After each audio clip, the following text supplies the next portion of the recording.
Back with the Dean of Oklahoma Broadcasters, Jerry Bohnen.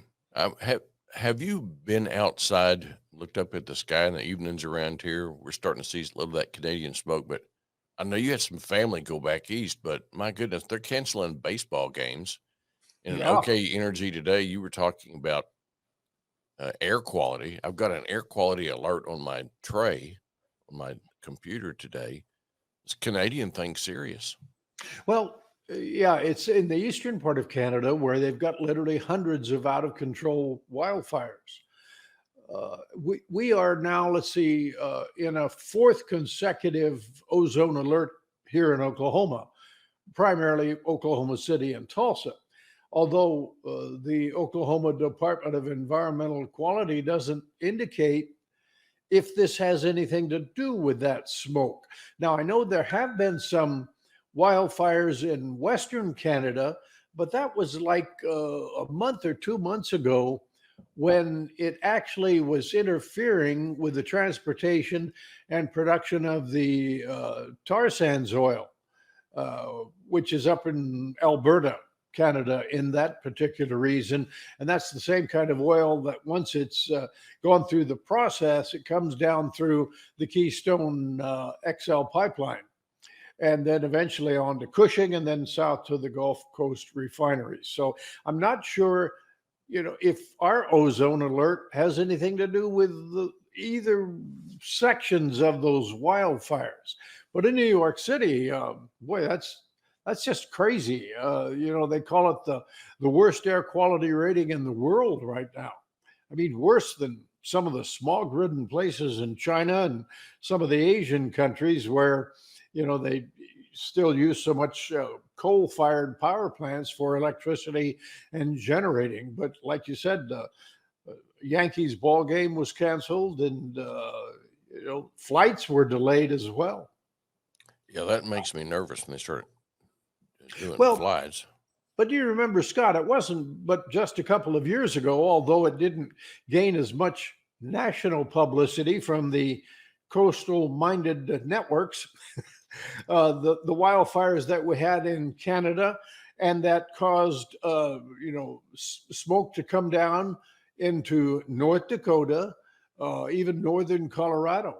Uh, we were out in Steamboat Springs. Of course, that was primarily from their own wildfires. They're out in Colorado a couple of years ago, and it came down, and literally you couldn't see Main Street of Steamboat Springs for a while Wow. because of the smoke there. But still, that smoke that filtered down a couple of years ago into North Dakota caused problems in that state, and it just didn't generate the publicity. Of course, you have more people affected in this case too. There's damage from that. Like, for example, in North Dakota, it so affected the governor, he wants to run for president. Yes, he does. So, And I was listening to the interview of him yesterday afternoon. I didn't realize he had he made his wealth off of high technology. So, hey, might as well he's, burn some of it. yeah, yeah. I was trying to remember the line he used. Talking about woke. And he says, when I grew up, woke meant you get up at 5 o'clock and go out and work in the fields. And so, same here. Yeah. Yeah, it's a fun deal. By the way, so just an aside, are you surprised at how many people, and it wouldn't look this way 2 years ago, at how many people are actually wanting to get into the Republican field? It's amazing how many people have jumped in. But uh, did you ever stop to consider that maybe people like Pence, they don't want to admit it, and Chris Christie, uh, that they're thinking Trump really might end up in prison? They're And thinking he's hurt. No doubt about that. They think he's yeah, that's damaged. right. And this other grand jury looking at him, he might be really facing some far more serious problems. And so maybe in the back of their minds, they don't want to admit it publicly, that they're just kind of waiting in the wings to see what happens to him. Could be. And I'm not sure who's, in hotter water right now. The Trump's people are CNN, but as we Yeah. watch the media, Well, grapple with all of and this. that's another issue. But then on the other side, then the Democrats, you know, Biden's tumble at the Air Force Academy graduation, that's going to be, I believe, a theme that his critics will use against him as he seeks another term. Anyway, It is interesting as we stray into that, but there was a reason I did, which is energy is going to be a big issue in the campaign. And it's going to be about under the theme of, for the Republican side, I'm talking about the well, yeah. Biden war on fossil fuels, I think, in Mhm. quote, And what they're calling it. And that's one of the three main themes of the governor of North Dakota, energy, and what Biden has done to the energy industry in this country. And in the interview yesterday, he was making comments to the effect that the U.S. used to be the world's number one oil and gas producer and supplier, and now we're not. We're hurting. And I mean, there are so many energy developments, politically speaking. Here we have the conservative Republicans all upset with McCarthy, the House Speaker, over the debt deal that he arranged with the White House. And so they stalled a vote on two bills that principally were designed to thwart the Biden administration's attack on gas stoves. And so then the House Speaker sent everybody home because he called it just a minor thing.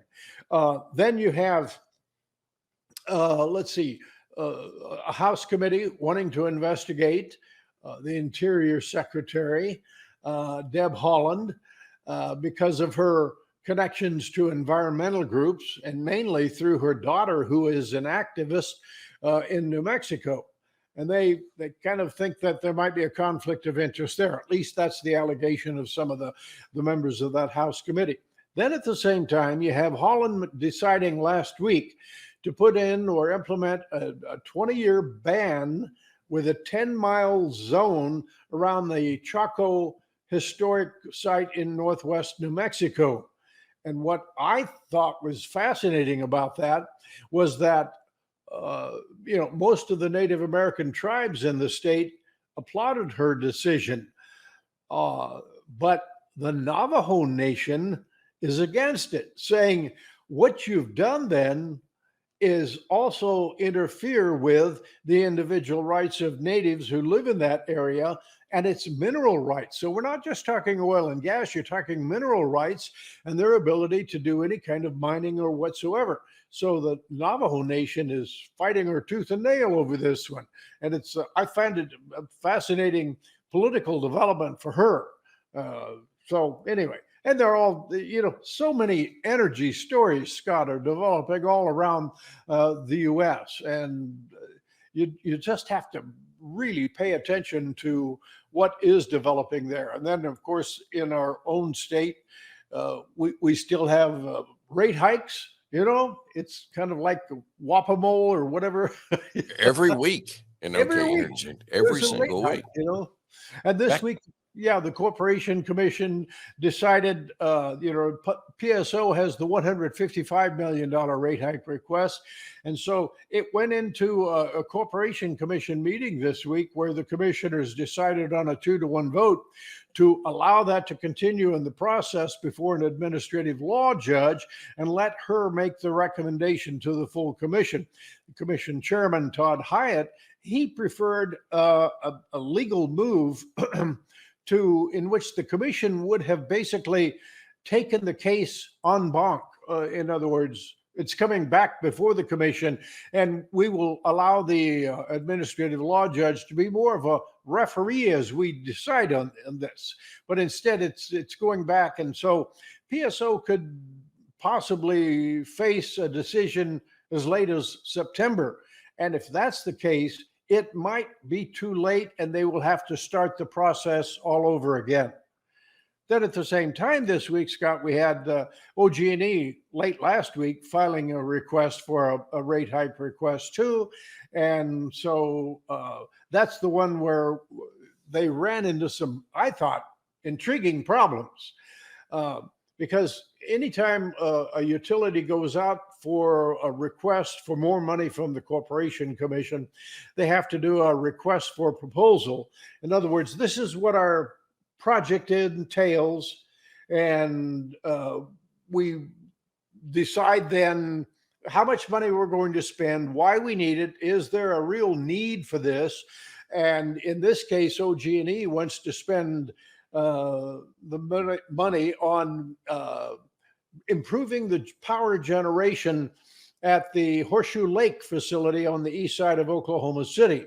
And there are some power units there that have been producing power for 65 years or more. And so they're definitely becoming aging units, and OG&E wants to replace them.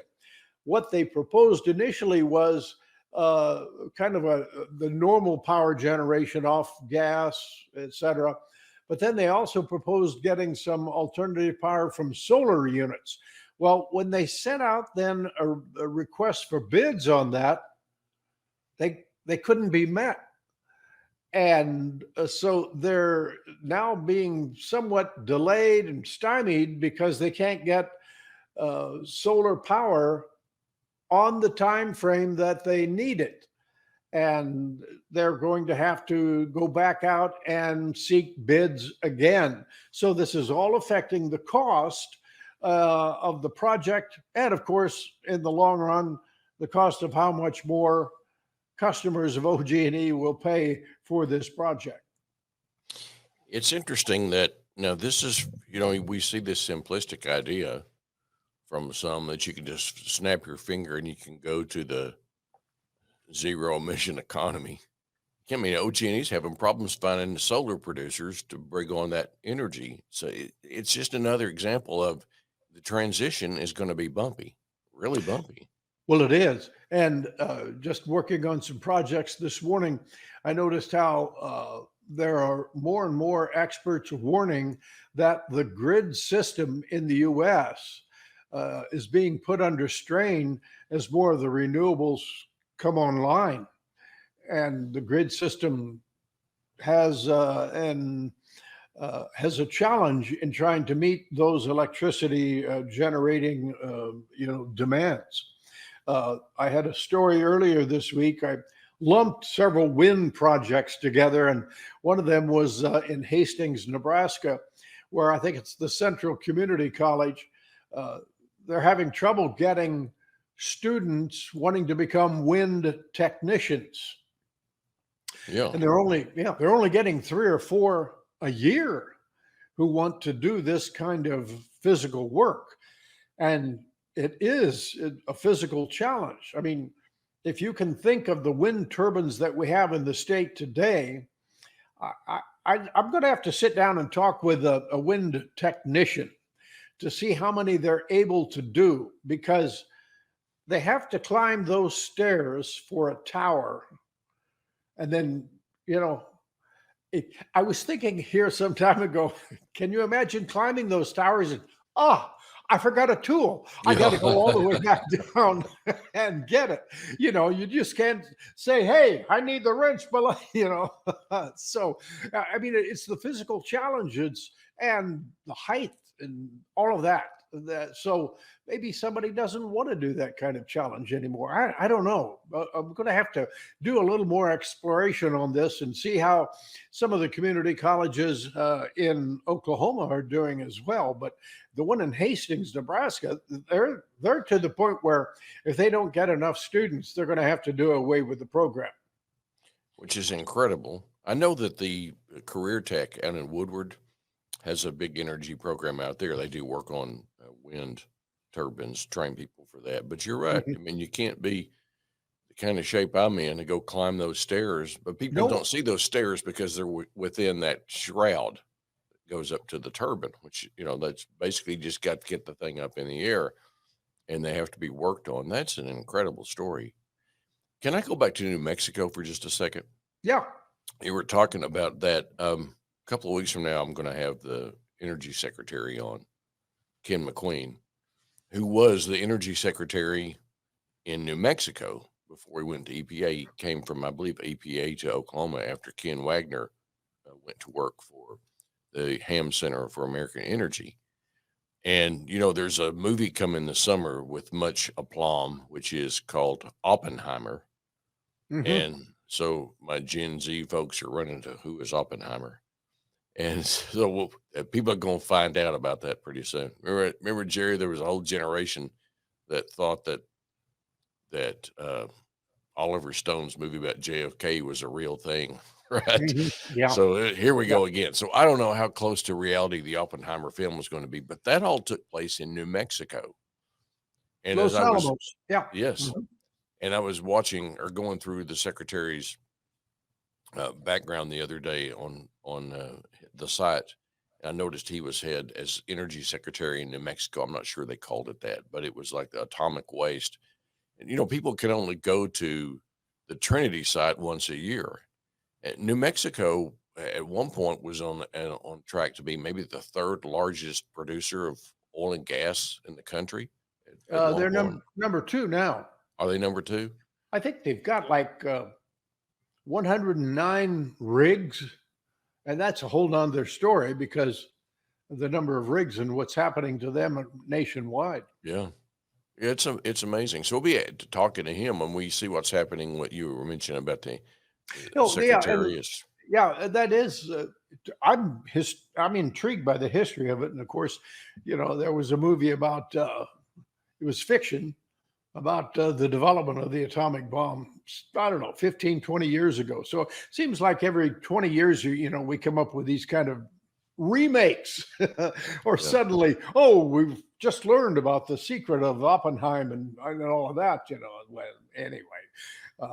Just a quick aside, I went on an elk hunt a couple of years ago, and one of our guides, actually, a couple of the guides were employees at Los Alamos, but they were the law enforcement side. And one of them, his only job was to be the sniper. Uh, holy cow. I know. I didn't realize that. I'm going, what? So they take their security serious out there. Yeah, for some time we had a place in New Mexico, and I always wanted to go to Los Alamos, but I also wanted to go to the Trinity site. People can visit the Trinity site, I believe, Mhm. once a year. You can actually walk out there, and it radiates away. The radiation's low, but um, it's interesting. And then we have, we watch these developments around the world. After, the thing that's happening with the Canadian uh, fires, which affect, one half of the hemisphere. Apparently, it's bad, very bad. But Germany was about to shut down their nuclear reactors, and they had done it. And I remember having a conversation with former Energy Secretary here, Mike Ming, and him saying what a silly, bad decision that was. Yes. And then they reversed themselves. Maybe it had something to do with certain autocrat invading a nation. It might have been, you think? Yeah. And so they have, rethunk that, as Yogi Berra would say. Well, slowly Europe is starting to regain a sense of normalcy when it comes to natural gas prices and the use of coal. It's almost like they're returning to that whole thing that I always think of. Now Senator Mark Wayne Mullins, what he always advocated when he was in the House, sitting on the Energy and Commerce Committee, all of the above. And Yep. so it sounds like, or it appears that Europe is returning to more of that, and maybe that's what the U.S. should be observing very closely. All of the above is, and I know Mullen still advocates that. He's not totally opposed to, pardon me, solar and wind. It's just simply relying on it to the total exclusion of fossil fuels. Yeah, and some of these companies, and this is something that politicians and media don't understand. A lot of the renewable companies are big natural gas producers, big oil producers, It's not exclusive, and that's it tends to be reported that way, present company excluded, No, either it's or. and in fact, I was working on a story this morning about XL Energy in New Mexico is has announced two major solar projects to help with its power generation. Solar projects in Hobbs, New Mexico, and one in Earth, Texas, and it will simply, partner with their usual gas-fired power generating stations. So you're seeing more and more of these companies shifting toward renewables, but not totally. They're not excluding fossil fuels. They're just using it as an aid to help. And you brought up something else a while ago. You were talking about New Mexico, and then I think you had mentioned OPEC. And right now, this week, as we record this, there's this gnashing of teeth where that the Live Golf Tournament has now basically bought their way into the PGA. Live being owned by the Saudis. Hmm. And as you remember, when the Biden administration was coming in, they were really upset with things that have happened over there. They're really, really not friendly to the United States. They say so, but they're not. And so the Saudis have decided that they're going to get into golf, and they won. I mean, it's the big bucks, and they're PGA guys. Like, yeah, I'm a hypocrite. Hey, people do stuff for money, okay? And now the Saudis. We talked about this last time. We keep reading where OPEC Plus is going to do some stuff, and they have done it again, which is they're going to cut production some more, and that gets us into a conversation we had last week, which was a lot of the predictions about where the oil prices were going to be and the resulting impact on summer travel have not happened. But here we are again. They've done it. And you've written a couple of stories this week on OK Energy Today about why, what they're up to, and what the result might be. Well, they're simply trying to get the price of oil back up. The Saudis, believe it or not, have some financial challenges, at least in their government. And so by cutting, what, a million barrels of oil a day by, I think it takes effect July 1st. So we have until July 1st to see what kind of impact this is going to have on gasoline prices that we pay at the pumps. Right now, prices are holding steady, maybe a penny a gallon cheaper than a week ago. I think, what are we at, three something a gallon, far better than the, what, 4.55 a gallon average from a year ago. But it all depends, and it's going to hit in the summer driving season in July. We'll find out then. And a lot of people are predicting that prices will go higher because there's less oil being produced. The output is going to be trimmed come July. Last thing on my agenda this morning was it's an interesting thing that's happening in California. Anybody who gets out on the road and you're running up and down the highway this summer, and you run into these Peterbilts and Kenworths and all these things that haul America's freight every place, right? Yeah. And most of those are diesel, and no, there's a lot of development in terms of LNG and things like that that could happen with these trucks. But California pushes forward. They're always sort of breaking the mold, and there's kind of a fight going on, and it's going to impact everybody's pocketbooks and also public policy. Well, and Oklahoma joined a challenge of the EPA's, the Biden administration's EPA endorsement of the basically California ban of diesel powered or gasoline powered trucks. I can't remember the year. It's coming up soon, and so they want electric trucks in California, and so the trucking association is raising all sorts of challenges to it. I mean, think of it here. If you have contracts, so if you have a diesel powered truck, you can't go to California. And Yeah. so Attorney General Gentner Drummond joined this challenge of the EPA's endorsement of that plan. uh, and I think 18 or 19 other attorneys general took part in the challenge. They filed it in appeals court in the District of Columbia. I have yet to hear or get a comment from the attorney general about why he did that. But all of the 18 or 19 AGs who did it were Republican. It's interesting because the governor of California, Governor Newsom, I mean, he's running for president, not in 24, if the current president stays in the primary, which he apparently is going to. But nonetheless, the day after the election, presidential election of 2024 is over, he's running for president. And I don't know, it's what California's got the fourth or fifth largest. If they were a country, they'd be the fourth or fifth largest in the world, I think, for GNP. So what they do impacts everybody. It does. Yeah, he's running, but he's just unannounced, and he's sitting in the wings, isn't he? He sure is. Yeah. Anything else before we get out of here that what you're looking forward to that you are going to be watching? Well, no.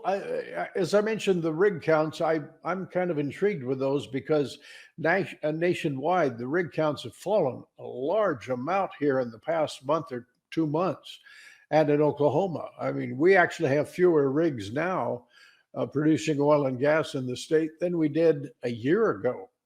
And at the same time, oil production seems to be holding its own. I see the amount of crude oil stored at Cushing actually gained a little more, and that all is part and parcel of the impact that it has on oil prices and gasoline prices, because the U.S. has been slowly the amount of crude oil was being built up, and now it's not, even though it is the increase is being noted at Cushing. It's just it all fits together, and you have to pay attention to all of those if you want to obviously be aware of what's going to happen to the prices at the pump that we pay. Have they started refilling the national stockpile, the emergency stockpile? Oil? So supposedly, and I don't think they've actually made any acquisitions of crude oil. It's going to begin sometime in June or July. Okay. And Well, and with the having said price, that, I don't think we could, go by without mentioning this 1,000 barrel oil leak oh yeah, up near, oh, I can't think of the town, Kremlin. Kremlin, which is outside of Enid. And it's basically, if you can consider the kind of oil sludge that they get off the bottom of tank barrels, and that kind of waste, and it was stored in a pit, and because of the heavy rains. Whoa, heavy rain in northern Oklahoma. Yes, we had them last week, and it caused that dike to overflow, and they estimate 1,000 barrels has flowed down this creek. I think it's 9 Mile Creek. And so they've stopped it at the 3 mile point. And now they have booms and vac trucks in place, but no one has any idea how long that oil cleanup will take. What a mess, right? Yes, it is. It What a is. mess. Well, we'll look forward to getting that done, and then we'll find out exactly what this OPEC hike is going to mean. But here's a prediction I think that will hold: gas prices will go up. Yes, that's true. One other quick comment aside, talking about all the renewables that are being expanded by some of the major power companies. I think it is interesting that you see all these solar projects happening, like in New Mexico, especially, but we don't see a lot of major solar efforts in Oklahoma, with the exception now. uh, PSO on its $155 million rate hike proposal, because remember, it acquired these 6 renewable energy projects, 3 solar farms and 3 wind farms in Texas and Kansas. But those are in Kansas and Texas. They're not in Oklahoma. And then OG&E is having problems uh, trying to get solar projects, but they're going to have to resubmit some bids or requests for them. I will ask the energy secretary, but before we do our next program, and we'll have bits from that interview on our next one Hmm. about that. I know that in battery uh, activity, battery development, storage, Texas is ahead of us on that. And you just mentioned the solar aspect of it. There's a lot to be gained, and I think the OG&E story this week illustrates that the transition is just. A lot of people just think it's going to go so smooth. You know, it's Yeah, not. it's not.